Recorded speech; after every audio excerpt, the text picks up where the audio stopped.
Countdown for blastoff. X -5, -4, -3, -2, X -1. Fire!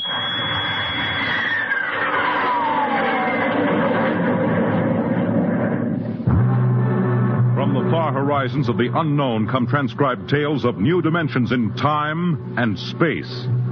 These are stories of the future. Adventures in which you'll live in 1,000,000 could-be years, on 1,000 maybe worlds.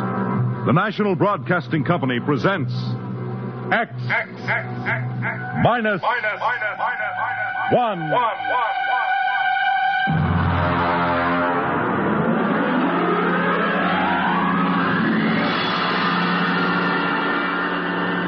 Tonight's story, Mars is Heaven.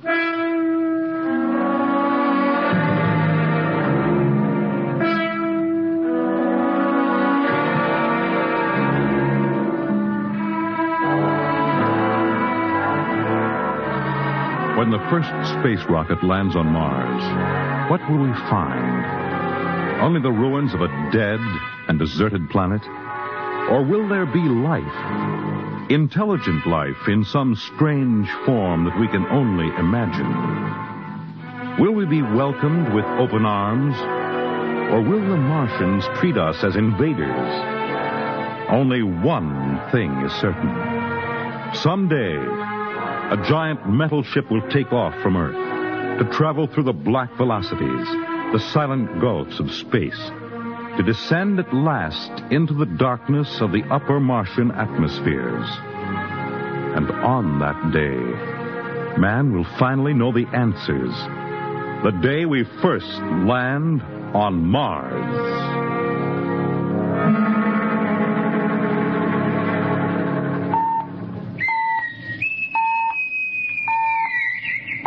Now hear this. Now hear this. Approaching critical deceleration. Fasten gravity suits. Stand by to land. There it is. We've intersected the course vector, sir. All right, Mr. Lustig. Over to manual control. Aye, sir. Masters, sound general quarters. Aye, sir. Mr. Lustig, what do you make of the terrain? There seems to be a heavy ground, Miss Captain. We won't be able to use the infrared lights. And we'll have to come in on radar. Isn't that a little risky, sir? Landing in the dark? I'd rather run the danger of a blind landing, Lieutenant, than come in without the cover of darkness. Remember, we don't know what kind of reception is waiting for us down there. Airspeed 500. Altitude now 4,000. Bridge to engine room. Stand by for deceleration. Fire forward tubes 1 and 3.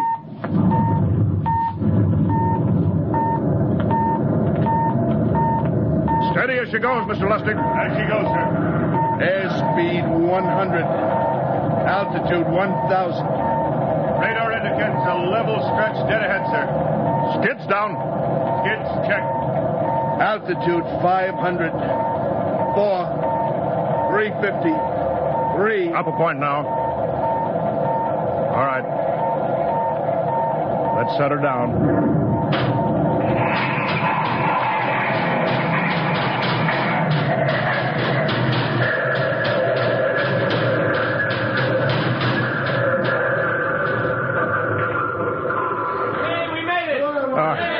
Cut the power. Masters, pipe battle stations. Aye, sir. All secured, sir. Well, gentlemen, we're now on Mars. April 20th, 1987. 4:33 Greenwich time. Enter that in the log, Masters. Aye, sir. Well, gentlemen, it's less than 2 hours till dawn. As soon as it's light, we'll send out a landing party. Masters, get me an all-over hookup. We're all set, Captain. Now hear this. All right, men. The smoking lamp is lit. Well, we're on Mars. The first man shipped from Earth to land here. We don't know what we're going to find or what dangers we may face. We're 17 men on an alien world, and it's up to us whether we ever get home again. The next few hours should tell the story. And I want instant obedience to all commands. I'll court-martial the first man who doesn't jump to when he's ordered. And one other thing. We may be on Mars, but this is still a United States naval vessel. Officers will conduct a personal and weapons inspection in 1 hour. That's all. An inspection, Captain? Now? Mr. Lustig, we've got an hour and a half to sweat out before we find out what's outside that airlock. I'd rather have a man worried about his stripes than about what's waiting outside on Mars.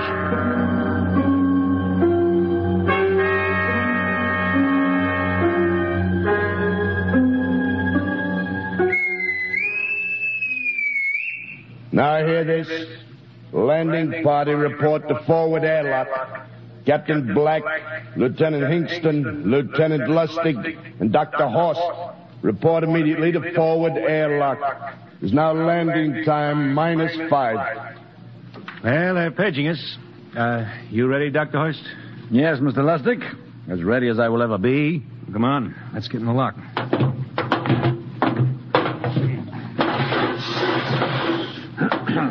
Hingston, Lustig, and Horst reporting in the airlock. Very well, sir. The captain will join you. 4 minutes to go. At least the captain would get here. What difference does it make? I just want to get it over with, that's all. Anybody got a cigarette? Yeah, I think you're smoking too much, Lieutenant Lustig. Are you nervous? I offer you, Horst. Wondering what's hidden outside underneath that ground mist? I've been giving it some thought. It'll be very interesting to find out. A very unusual planet, Mars. Why? It has an atmosphere. A wonderful thing, an atmosphere. Where you find one, you find life. You mean Martians? What do you think they'll look like? Who knows? Intelligent life can take many forms. You mean they may have green skins and eyes on stalks or something? The comic book conception is possible, of course. Or they may have developed far beyond us. Perhaps they have a science that can produce weapons far more dangerous than our atomic missiles. You think we may have to fight our way out? After all, we are invaders. Now hear this. Landing time -2. All right. We heard this. You know what I'd like to find outside that airlock? Good old Illinois. Ever been there, Lustig? Only Chicago. Well, you ought to see my hometown. Green lawns, big white houses. Sounds like my hometown. My grandmother used to have one of those iron deer on the lawn. Every Halloween, we'd paint another color. One time, we painted it black and white like a Holstein cow. Where does your family live, Dr. Horst? I have no family. When I was a child, they were gassed to death in the Dachau concentration camp. Tough. No, it has its advantages. I have no ties on Earth. Nothing to lose now. I imagine I'm the only one on board who is free to enjoy our present peculiar position. All right, Masters, you can button it up now. Aye, sir. Well, gentlemen, check your sidearms. In 1 minute, we'll be the first men to set foot on Mars. Quite an honor, eh? As long as the medals are not rewarded posthumously. Still uneasy, Dr. Horst? Captain Black, I've been uneasy ever since I can remember. On Earth and on Mars. Well, 30 seconds. Give me the intercom phone, Lustig. Yes, sir. Masters? Aye, sir. Battle stations are to be manned till we return. If we're not back in 2 hours, I want no rescue party sent out. Blast off and save the ship, you understand? Aye, sir. All right. 5 seconds. 4, 3, 2, 1. Lustig, open the outer airlock. Aye, sir.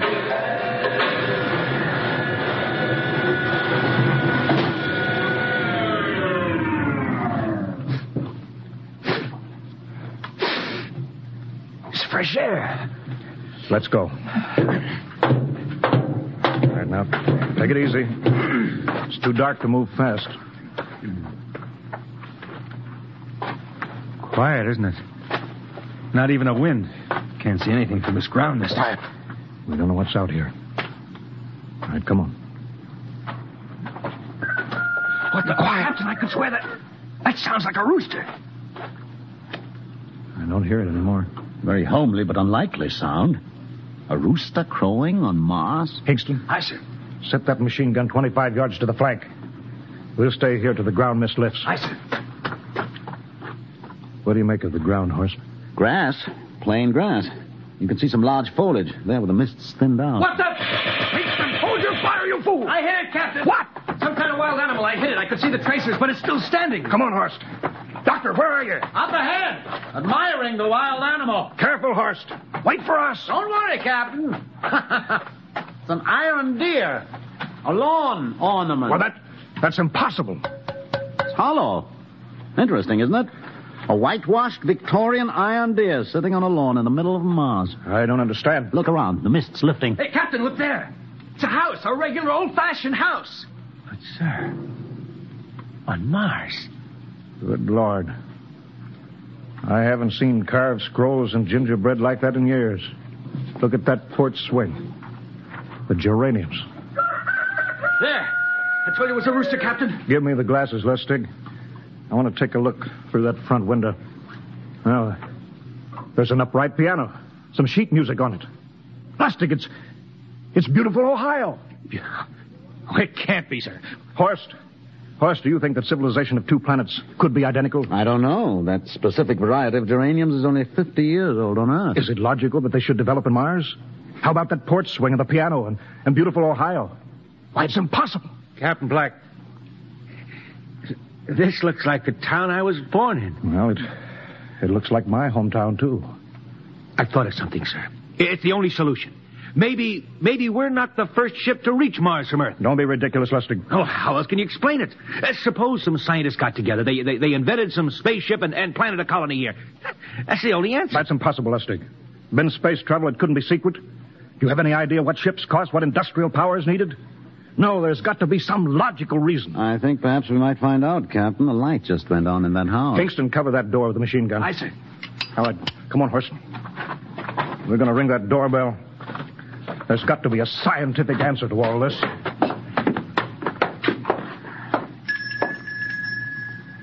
And there's something moving in there. Stand back, Horst.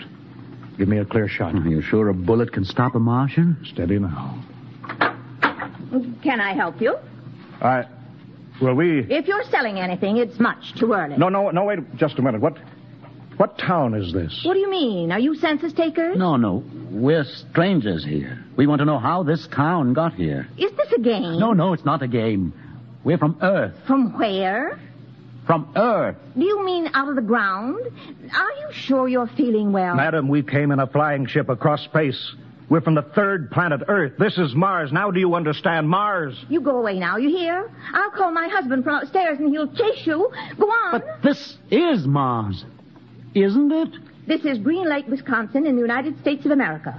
Bounded on the east by the Atlantic and on the west by the Pacific. Now go away. Goodbye. Horst, do you suppose it's really possible? I've got to find out more about this.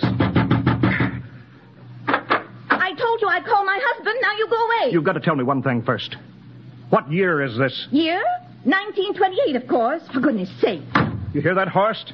And we know it's 1987, and we know this is Mars.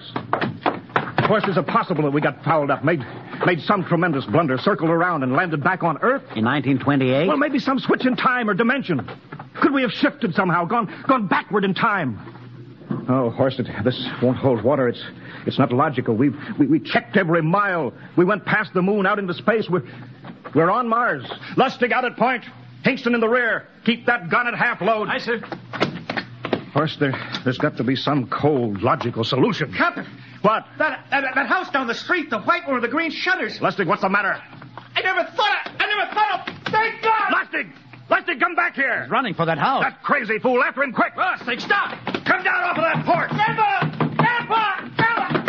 Lustig, what the devil do you think you're doing? Albert! Grandma, Grandpa, it is you. Lustig, what is going on here? Albert, it's been so many years. How you've grown, boy. It's so good to see you. Lieutenant Lustig! Oh, Captain, Grandma, I want you to meet my friends. This is Captain Black. Captain, I want you to meet my grandfolks. Howdy. Any friend of Albert's is a friend of ours. How long have you been here, Grandma? Oh, a good many years, ever since we died. Ever since you what? Oh, yes, sir. They've been dead 30 years. What? Oh, now, don't you trouble yourself. It's all right. We're alive again, that's all. Do you mean to tell me that Mars is heaven? Oh, nonsense, no. All we know is here we're alive again. And who are we to question God's infinite ways? Well, Lustig, we're going back to the ship.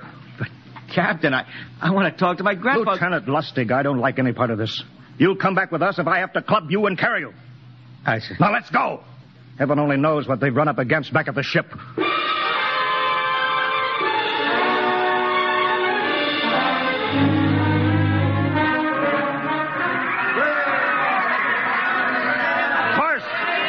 Crowd around the ship. Looks like we're being welcomed with a celebration, Captain. Celebration? They've abandoned ship. Every port is open. No guard set. You masters! Hiya, Captain. Meet my old dad. Dad, that's Captain Black. He's not a bad guy for naught. Hingston! What's it? Bring that band back. Use force if you have to. Excuse me, sir. There's my Uncle George. Hingston! I'll be right back, Captain. Uncle George. What the devil is going on here? Don't you understand, sir? They've all found friends and relatives. They're all here. You're right, Captain. I found it. The whole crew's out in the crowd. But I gave orders. Definite orders. You don't understand, Captain. I understand mutiny. I don't care how many relatives show up. I'll have discipline. Johnny! What? Johnny, you old son of a gun! It's you. Edward. Yes. It can't be. Oh, of course it is. Johnny, Ed. you old... Ed. Dr. Horst. This is my brother, Edward. How do you do? Hello, sir. It's wonderful to see you, Edward. Look, I've got to get back to my ship. Oh, Johnny, wait. I almost forgot. Mom's waiting at home. Mom? Yeah, and Dad, too. Mom and Dad are alive? Then you're real, Ed. Well, of course. Don't I feel real? How's that, huh? Why, Ed! We've got lunch for you, Johnny. Mom's making corn fritters. Dr. Horst, haven't you found anybody? No, Captain. I have nobody. Oh, then you come on home with me, right, Ed? Why, sure. Horst, you wouldn't believe it, but it's been 35 years since I had Mom's corn fritters. By George, 35 years.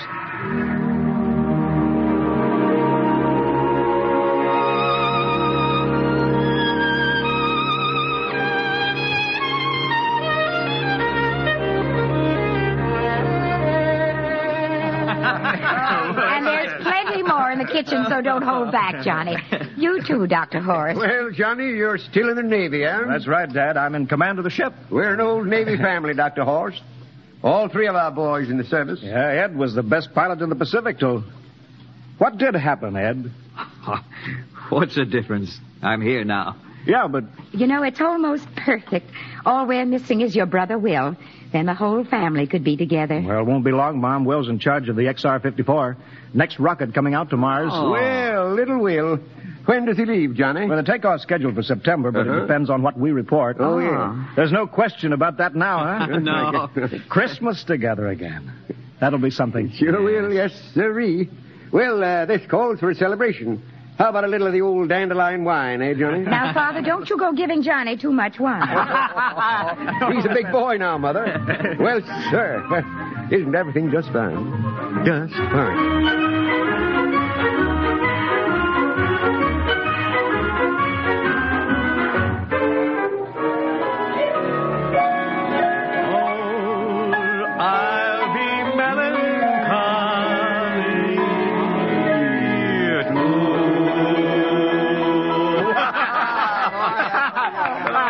Again, will you, Ed? Oh, sure.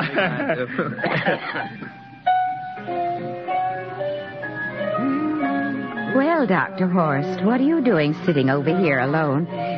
What do you think of my little family? Very nice. You know, I can't understand why you didn't find any folks here, Dr. Horst. It's just a shame everybody else is so happy.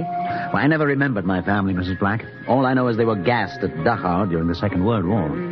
When I was liberated, I was in delirium 3 months. I cannot remember anything before then. A psychiatric phenomena. Well, that's terrible. Isn't there anything anybody can do? I don't want to remember. I have not had a pleasant life. I prefer to be free of emotional entanglements. They interfere with a scientific approach. Oh, I'm sorry, Dr. Horst.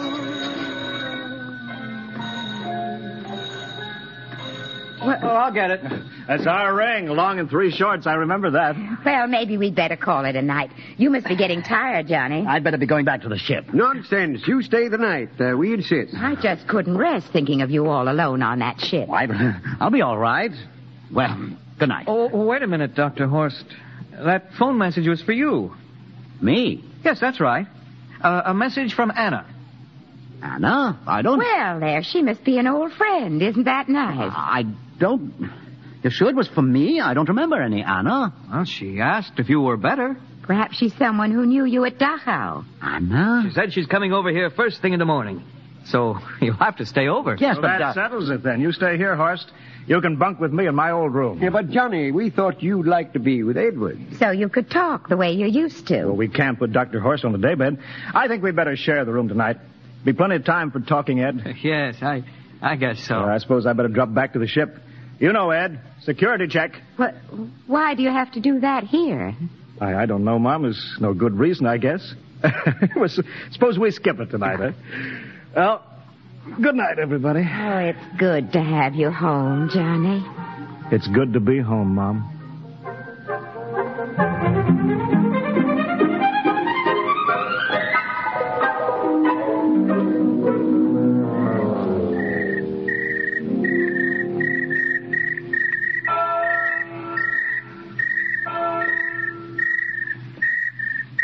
Captain Black. Huh?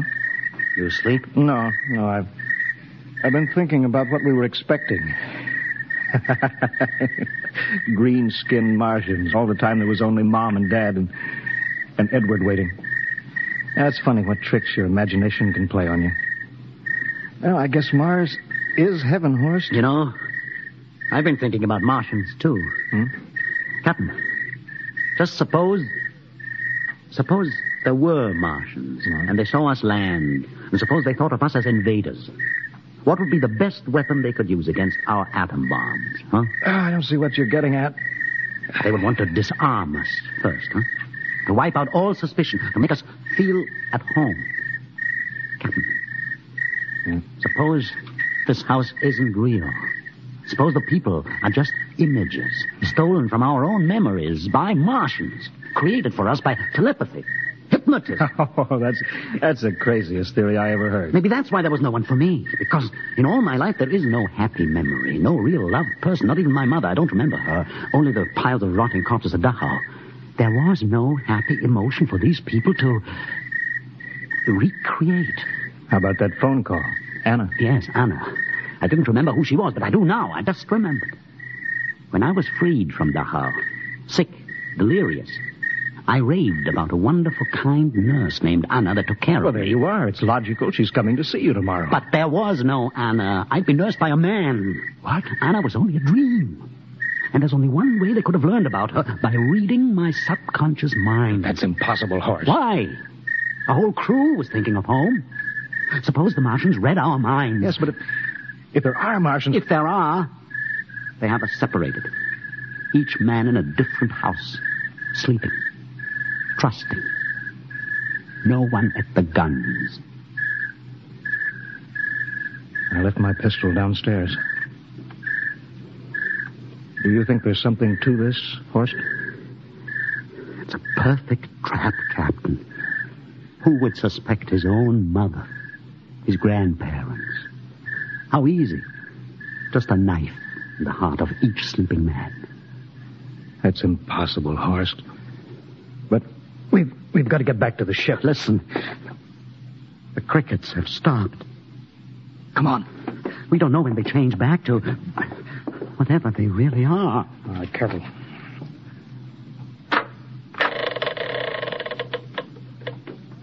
Where are you going, John? Ed, we wanted a drink of water. That's all, Ed. You're not thirsty, John. You don't want a drink. Look out!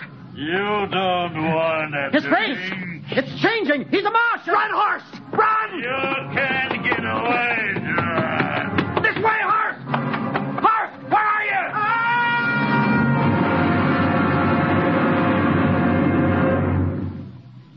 Hello? Hello? Can you hear me, Earth? This is Captain John Black, the XR-53 calling from Mars. I've locked myself in the ship, but they've crippled it. I can't take off or fire the guns, and they're coming for me now, the Martians. I'm all alone here. All the rest are dead. Hinkston, Lustig, Dr. Horst. Poor Horst, he didn't even reach the door. Listen! They're trying to break through the hull. Edward and Mom and Dad and all the folks. But they're changing now. They're melting and changing back into... They're Martians. Can you understand? Martians, not men. They make us think that Mars was heaven and we fell into the trap. Can you hear me, Earth? You've got to stop the next rocket. Listen, tell my brother Will. Tell my brother not to come. They'll trap him, too. They'll kill them all. Hello? Hello? Can you hear me, Earth? This is John Black on Mars. Hello, Earth. This is John Black on Mars. Hello, Earth. Hello, Earth.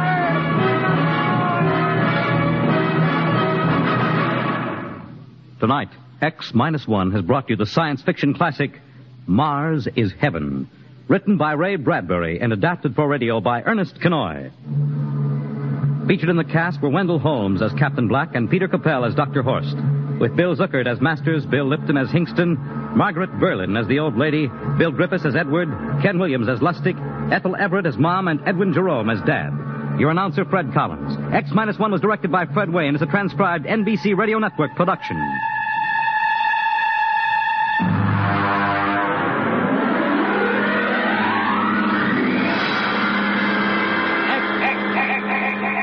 -1.